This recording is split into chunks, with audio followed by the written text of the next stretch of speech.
你准备怎么样？哎呀，我特别紧张，高考之后从来没这么紧张过。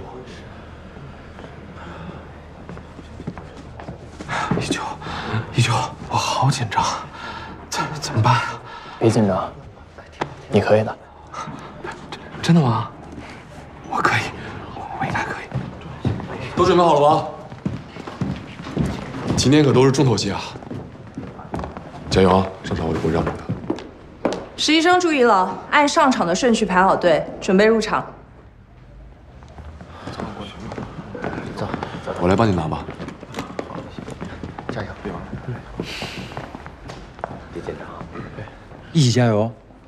哦，不对，是你要加油。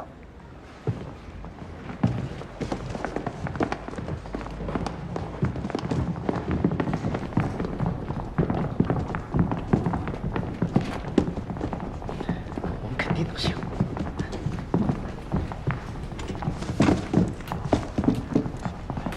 这次考核通过率特别低，听说才招3个人。一会儿啊，咱们就把顺序再调整一下，上场千万别慌。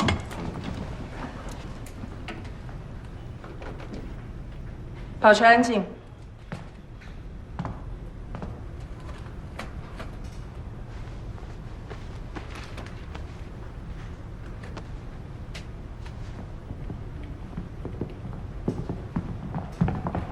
徐总，都准备好了。好。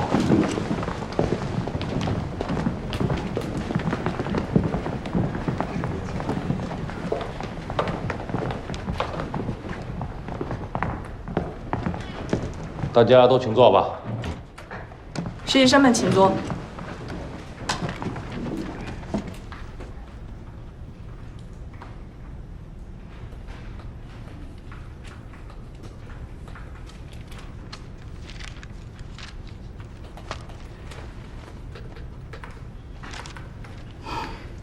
听说很多部门都想要蓝千叶，我也想要啊。哦，这些实习生中，我只看好他一个。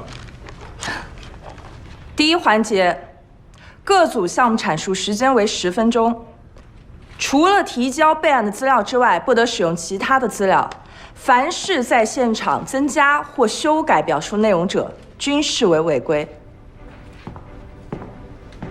大家好，首先呢，我代表我们公司，热烈欢迎大家今天能来参加这个考试，并且感谢你们选择了我们金晨。说句老实话，在你们中间，有人以后可能会成为我们的同事，也有人从今天开始就到此为止了。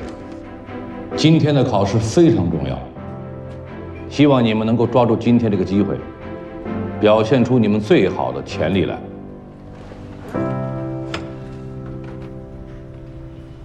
好，考试开始。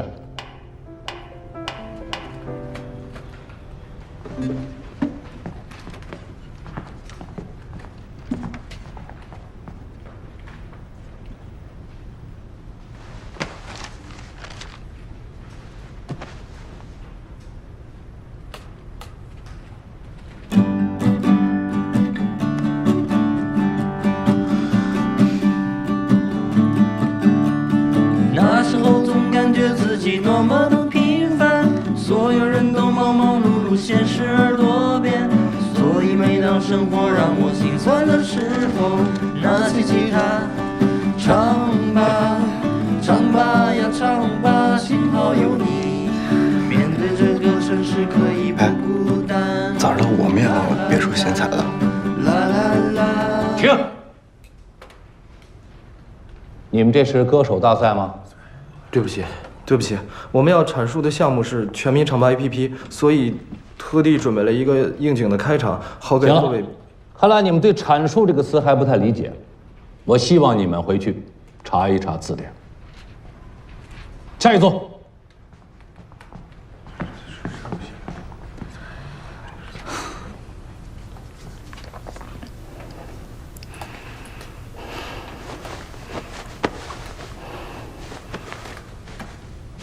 怎么了？没事，你有可要拿吗？那没事了。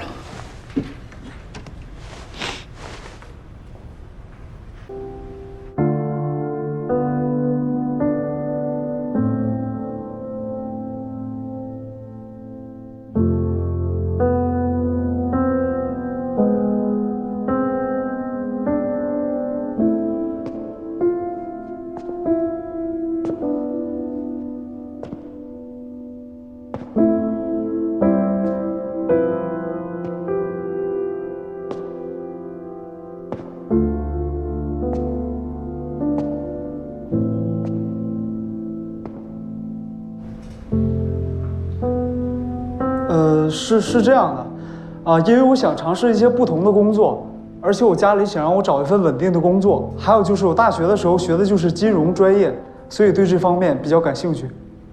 也就是说，有比下棋更重要的事情是吗？是的，当然是。比起作为一个职业的棋手，我更想成为一名专业的投资人。你是因为想做未来的投资人，所以放弃了国际象棋，是吗？借口就是借口，说的再好听也没用。可能不是借口，也许是无法面对曾经的失败吧。那个，其实我觉得这个信息没有那么重要吧。既然不重要，你为什么要写到自己简历里面？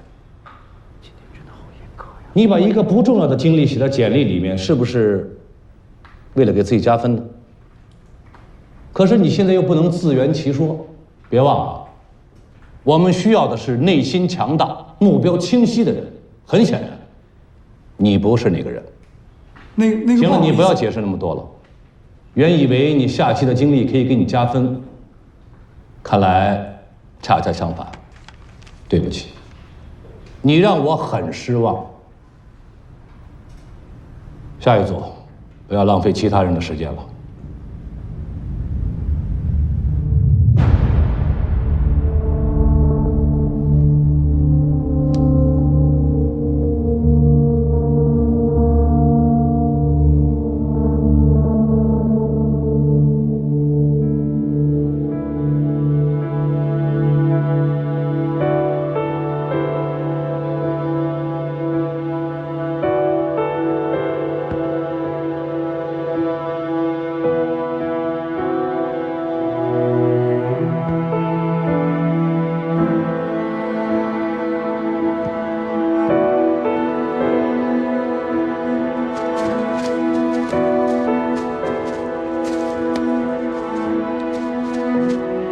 郝帅，过来！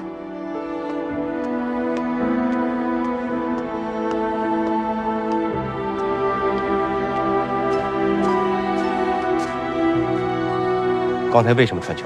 他机会比我更好。不敢就是不敢，少找借口。我没有不敢。把衣服脱了，跟我回家。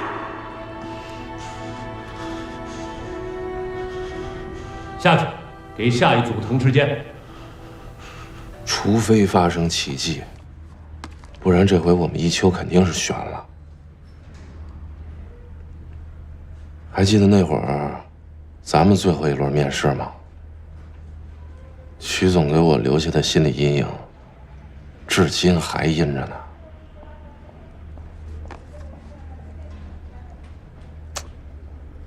哎呀，你这么一说，我这心里也有点阴。我觉得还好吧。不得不说，曲总挑人的眼光还是很准的。哎，行了，我说你就别跟这装了，又没外人。哎，别人我不清楚啊，但是我对这高思聪还是很有信心的。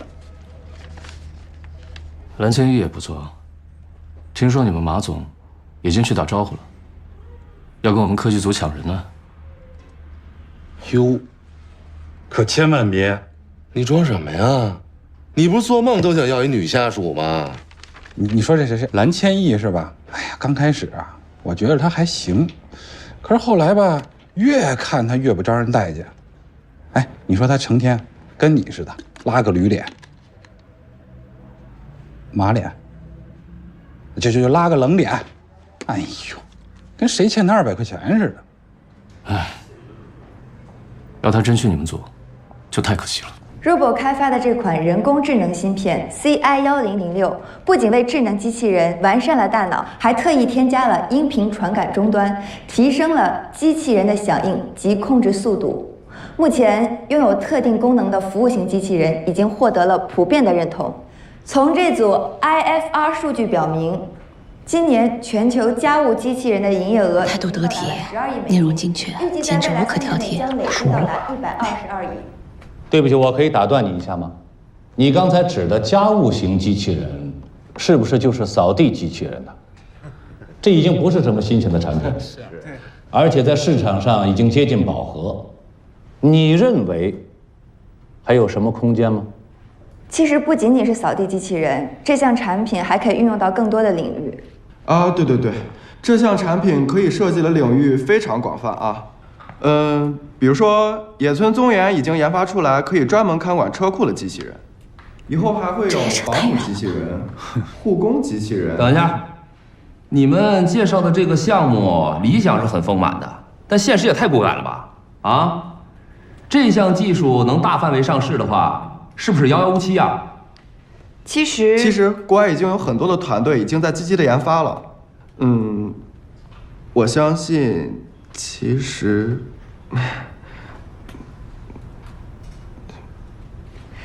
实现这项技术并非遥遥无期。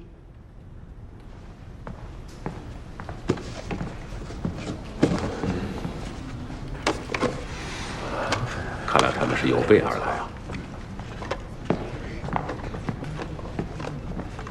这是装有 CI1006的水下机器人，它搭载了最新的智能识别技术和高清的摄像头，它可以高效稳定地完成水下拍摄，像水电站的检修、城市管道的清淤，甚至是水下救援工作，这些问题耗费了大量的资金和人力，而且收效甚微。可是如今有了水下机器人，它可以完美地替代人力去解决这些问题。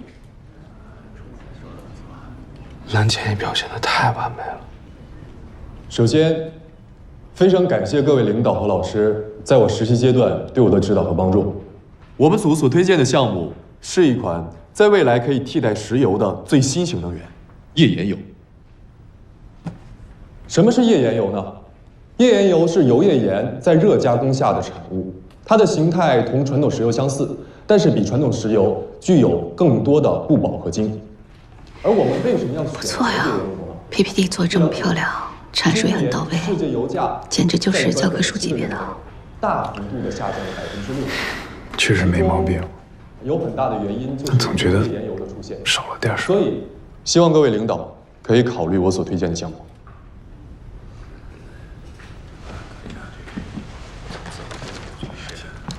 你们觉得怎么样啊？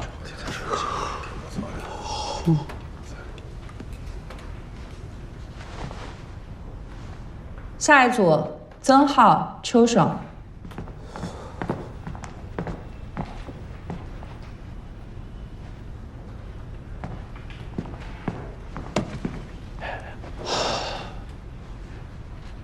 各位领导好，我是曾浩，他是邱爽。我们组的项目是新能源蓄电池投资。随着新能源汽车技术的不断完善和国家政策的大力支持，在我国1、2线城市，新能源汽车的市场占有率日益增长。随之而来的附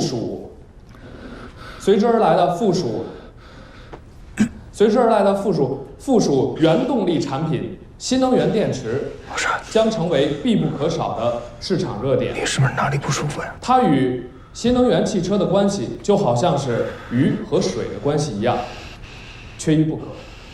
是的，缺一不可。谢谢。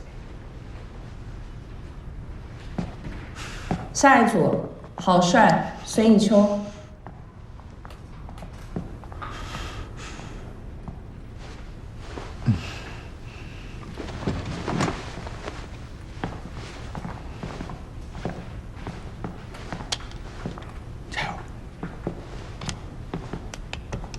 终于等到压轴的了，千万别有期待。别碰我。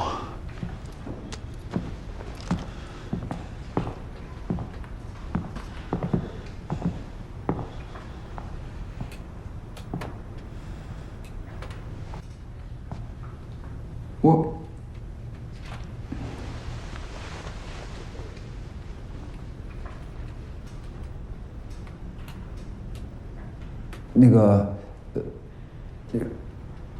我们要投资的项目是对他说情感咨询平台。无论人类的社会发展到什什么地步？情感永远是他们，不是，情感永远是我们永恒追求的目标。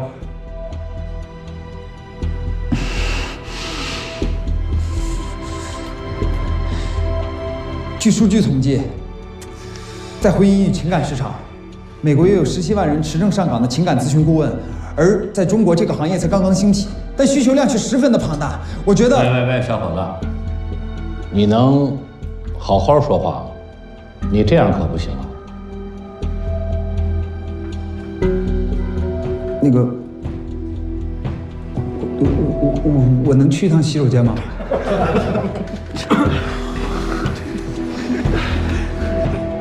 紧张到这种地步，是太在乎结果，所以被杂念缠住了吗？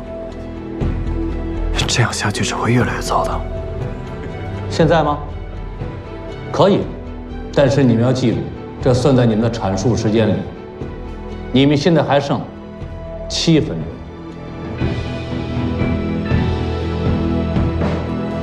我不去了。情感，我们这个情感平台吧，我们就我觉得应该是那种免费的，然后我们能推导，就提倡的是一对。我来吧。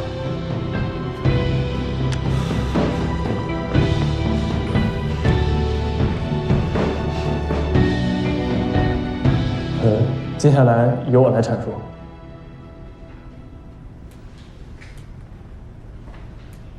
老帅，老帅，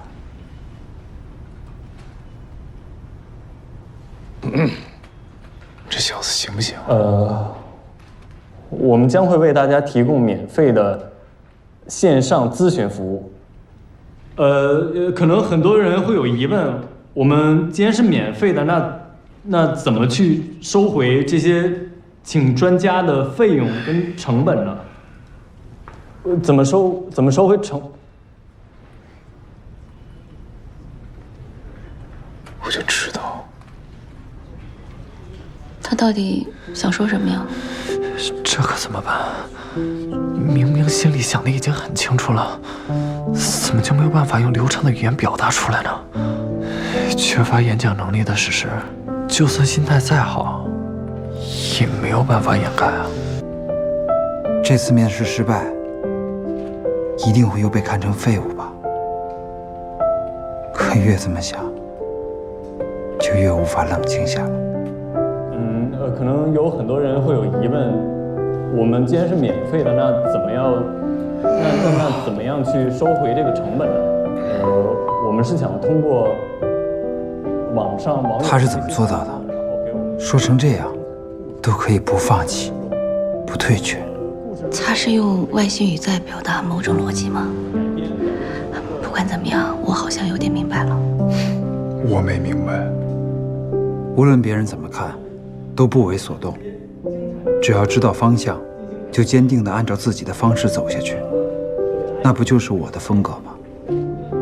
可是，照这样说下去，项目可就全完了。和影视公司进行一些，还是让我来吧。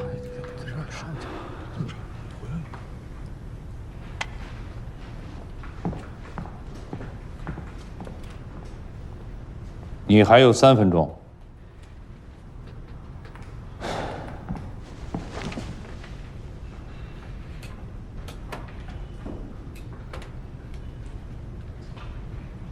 其实我们大多数中国人并不太擅长表达。我觉得呢，这个是我们的文化形态导致的。但是不擅长并不代表我们不关注。对，我们只是通过别人的情感故事来寻求自己的这种情感的安慰和共鸣。你看啊，这几年大多数的这种关于情感类的微博大 V， 郝帅的阐述直击人心，瞬间就征服了全场。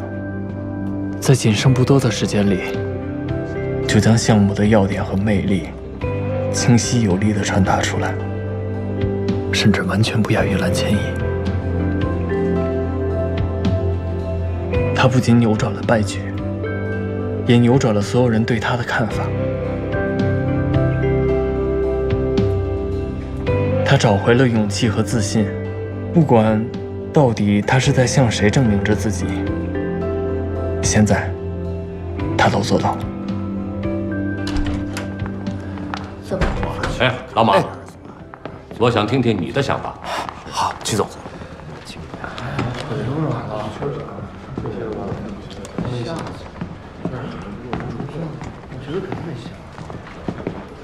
我觉得这也太没人性了吧，那么严格。就是啊，吓得我连气都喘不过来。这些麻烦了。蓝倩，哎，蓝倩，你等等我呀！我看不是等等他，是救救他吧。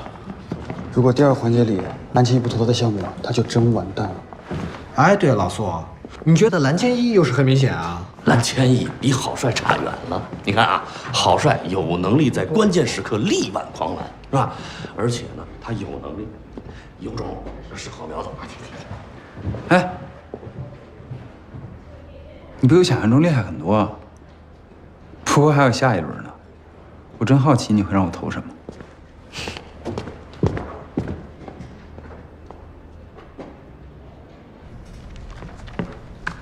跟我们那时候一样，最直接有效的招数就是少一个比你弱的对手。明明就是很担心小孙，还非要装作不在意，何必这么绷着呢？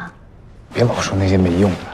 你呀，说到底还是放不下以前的事儿，所以活得这么拧巴。我拧巴吗？于总，什么时候连你也变成心理专家了？我倒建议你啊，真去做个心理咨询。他们项目里那个平台就很不错啊。我看起来像有病吗？有没有病你自己最清楚。哎呀，以前那个热情率真的大男孩，到底去哪儿了？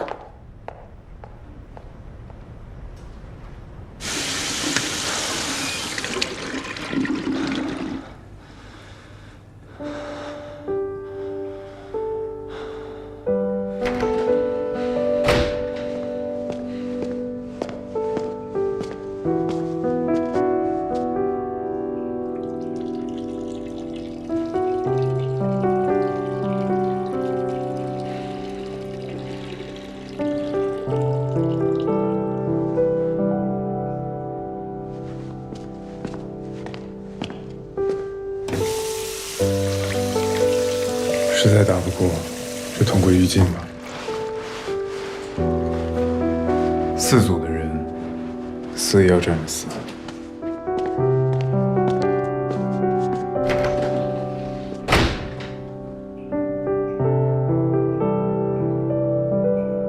未到终局，验证生死。实习生们请注意，第2环节的考核即将开始，请说服你的搭档投资你所选择的项目。如果被搭档说服，搭档将会加分；但是不顾事实，一味的拒绝投资，自己将会减分。考核现在开始。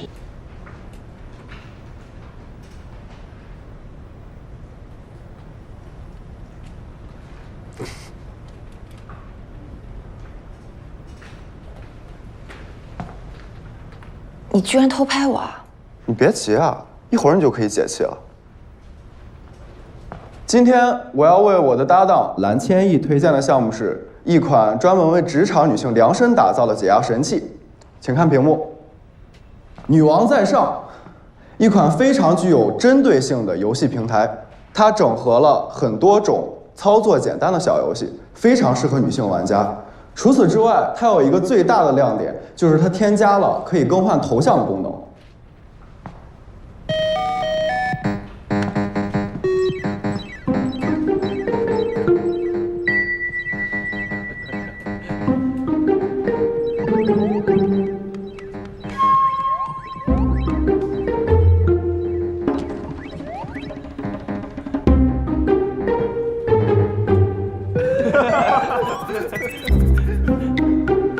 通过手机截屏，系统会自动生成和识别头像，供用户随意更改。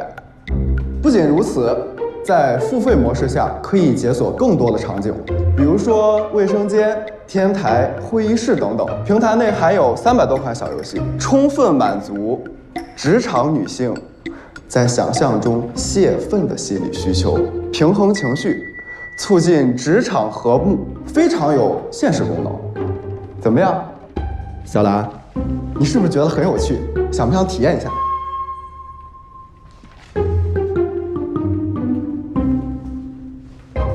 对不起，我不投。第一，这款 App 针对职场女性设定的本身是带有偏见和歧视的色彩，预设了它的用户群体是情绪化、缺乏理性及自控能力的。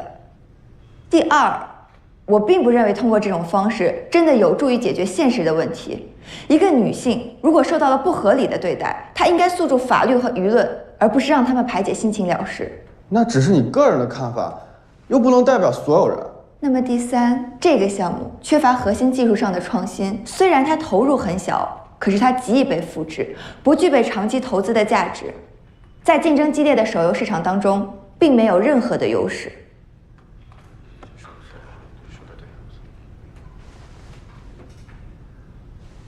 所以，像这种自我欺骗的无聊项目，还是自己留着过瘾吧。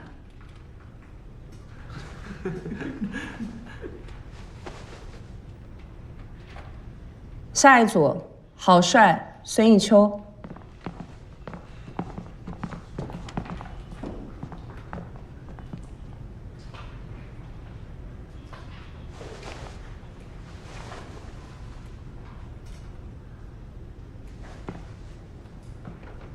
你先说还是我先说？你先吧。好，孙艺秋，我今天要给你推荐的项目是特丽女装。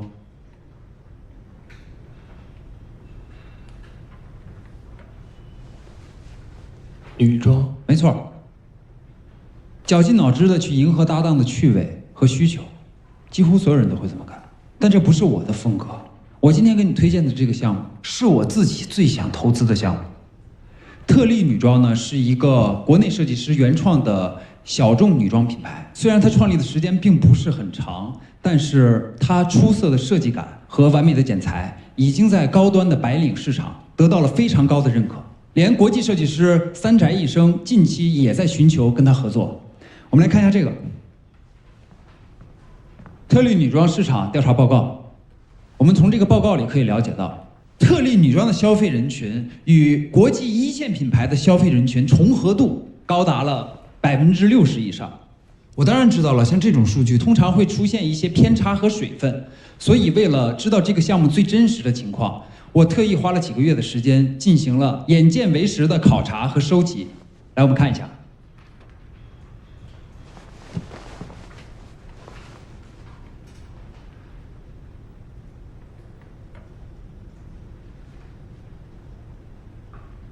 这些照片是我拍的，他们身上穿的服装都是出自特丽这个品牌。从他们这些人的配饰上，我们不难看出 LV、古驰，甚至是爱马仕。正是因为这些品牌的存在，让我坚定了对特丽女装的信心。它是目前为止我见过的最有潜力打入国际一线市场的国产品牌。当然了，为了得到这些最真实的市场数据，我也承受了不少的误解。原来偷拍不是因为他变态，而是为了考察项目啊！你不会是个疯子吧？为了一个项目，居然付出这么多。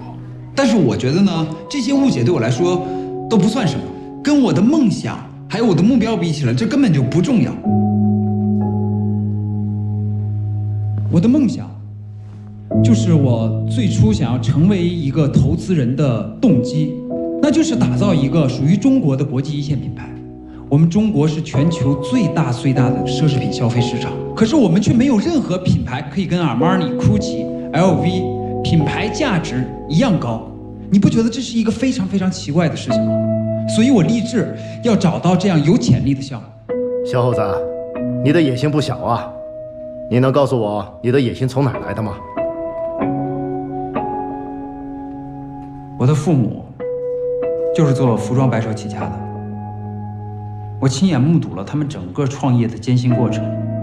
他们那个时候卖的衣服大概就是仿冒各种国际大牌，虽然能挣到一些钱，可是我的童年并不是很好过，因为我经常被身边的小朋友叫成卖假货的。所以那个时候我就下定决心，我一定要打造一个属于中国的国际品牌，来洗掉我的耻辱。不管能不能实现，他还是挺有志气的。这小子还真有点意思。所以，你愿意投资给我的眼光和心血吗？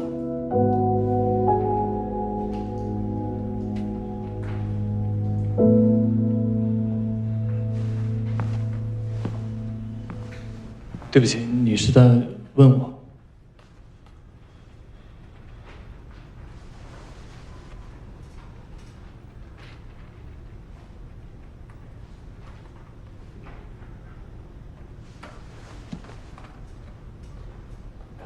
肯定得说投啊。